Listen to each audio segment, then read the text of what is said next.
O coronel Antônio Elcio Franco Filho, ex-número 2 do Ministério da Saúde na gestão de Pazuello, compareceu à comissão hoje, como acabamos de dizer, na condição de testemunha convocada, isto é, com presença obrigatória e o compromisso de falar a verdade. Elcio ocupou o cargo durante 10 meses, mas em março deste ano, o militar foi exonerado no mesmo mês que o general deixou o comando da pasta. Sobre este assunto, a gente conversa com Acácio Miranda da Silva, filho, que é especialista em direito penal e constitucional. Boa tarde, Acácio. Obrigada por nos atender mais uma vez. Boa tarde, Kalina. É um grande prazer falar com você, querida, com os nossos queridos ouvintes e telespectadores. Seja sempre bem-vindo, viu? Olha, em uma das declarações de Elcio durante a CPI, foi de que a atuação da pasta ficou limitada após decisão do Supremo, que estabeleceu competência concorrente de estados e municípios e União durante a pandemia. Como que o senhor avalia isso? A bem da verdade, esse talvez tenha sido o tema mais discutido durante todo esse período de pandemia.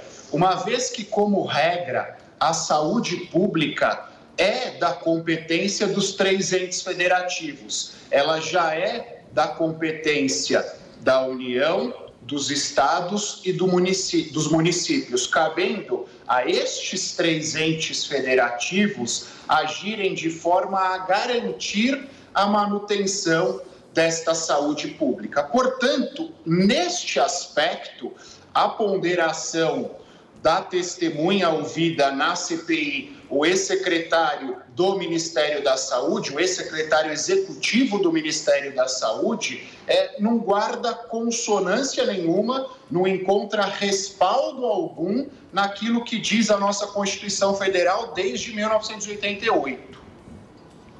Acácio, antes do depoimento, o vice-presidente da CPI, o senador Randolfo Rodrigues, afirmou à imprensa que a fala de Elcio deverá corroborar com o material probatório que o G7, o grupo formado por opositores e considerados independentes, pretende construir na comissão de inquérito. O senhor concorda com essa expectativa do senador Randolfo? A bem da verdade, a afirmativa do senador Randolph é um pouco enviesada, uma vez que uma comissão parlamentar de inquérito, como todos os outros órgãos investigatórios, eles precisam colher todos os elementos de autoria e materialidade para, ao final das investigações, chegarem a uma conclusão. Ao que consta, ainda existem testemunhas a serem ouvidas e, mais do que isso, há necessidade da deliberação dos senadores para que sejam votados os elementos de provas colhidos até aqui. Então, não é só o depoimento do ex-secretário do Ministério da Saúde. Eles precisam analisar todas as outras provas para chegarem a uma conclusão. E é necessário que se frise. Esta conclusão precisa ser posterior. Qualquer órgão investigatório que já tenha formado a sua convicção antes do início das investigações sofre da parcialidade, o que é um problema para qualquer investigação. Certamente, né? O senhor está falando sobre outras pessoas que devem ser ouvidas. A CPI convocou o deputado federal Osmar Terra e o auditor do TCU, Alexandre Figueiredo Marques, suspeito de produzir notas sobre supernotificação de mortes por Covid. O que a gente pode esperar para estes próximos depoimentos na comissão? O ex-ministro Osmar Terra, enquanto parlamentar, será ouvido, mas será ouvido na condição de convidado. Acho muito pouco provável, até porque ele detém a imunidade parlamentar e, consequentemente, o foro por prerrogativa de função, que ele vá ser convidado como testemunha ou como investigado.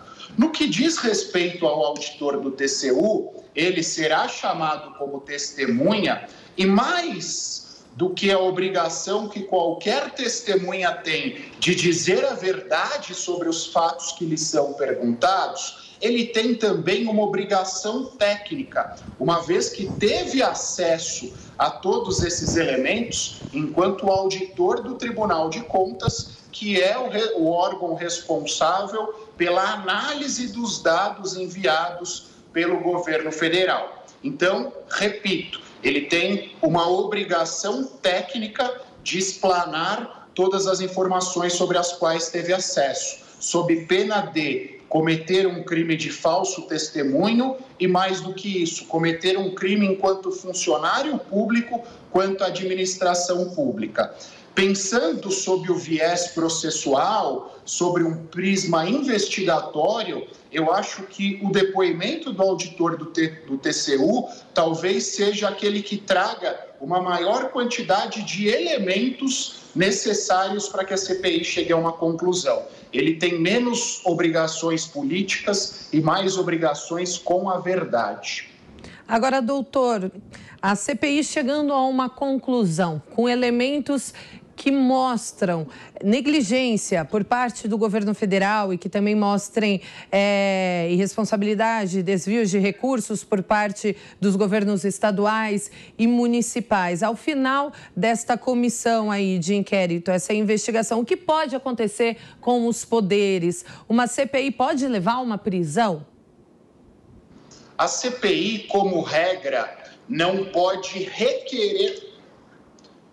A CPI, como regra, não pode requerer a prisão de ninguém. A CPI precisa representar ao Poder Judiciário para que o Poder Judiciário determine a prisão destas pessoas.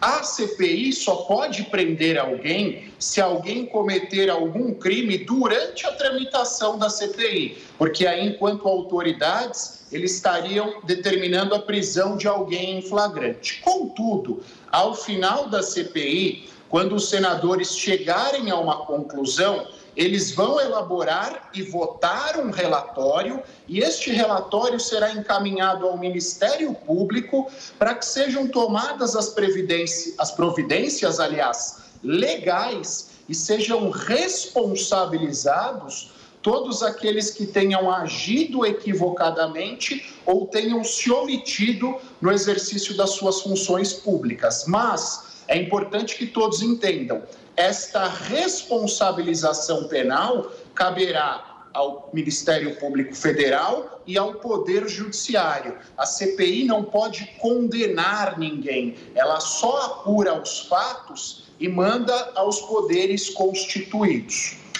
Agora, doutor, para a gente finalizar de fato, eu quero uma opinião do senhor, que tem uma vasta experiência na área, já que é especialista em direito constitucional.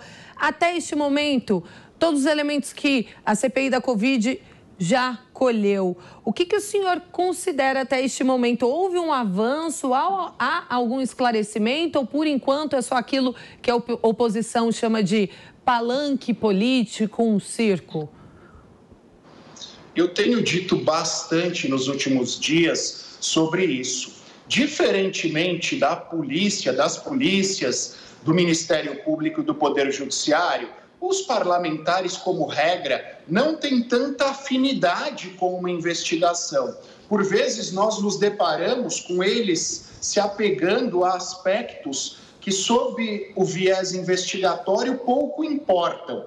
E quando nós pensamos nisso, a CPI, e eu vou até falar no plural, as CPIs, porque não é uma exclusividade dessa, outras CPIs que já tramitaram no Congresso Nacional, nas assembleias legislativas ou nas câmaras municipais, acabam enfrentando o mesmo problema. Elas acabam se tornando um palanque político e trazendo pouca efetividade em termos investigatórios. E, a bem da verdade, todos os elementos que foram trazidos até aqui na CPI da Covid-19 são elementos aos quais todos nós já tínhamos acesso.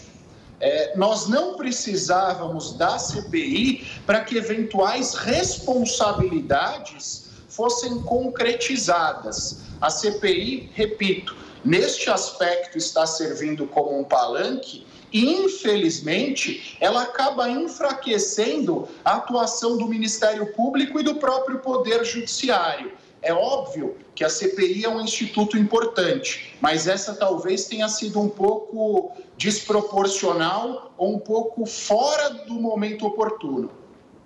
Muito bem, conversamos com Acácio Miranda, que é especialista em Direito Constitucional. Doutor, mais uma vez, obrigada por atender o Jovem Pan agora. Ótima tarde para o senhor. Obrigado, Kalina. Sou eu quem agradece. Um grande abraço a você e aos nossos queridos ouvintes e telespectadores.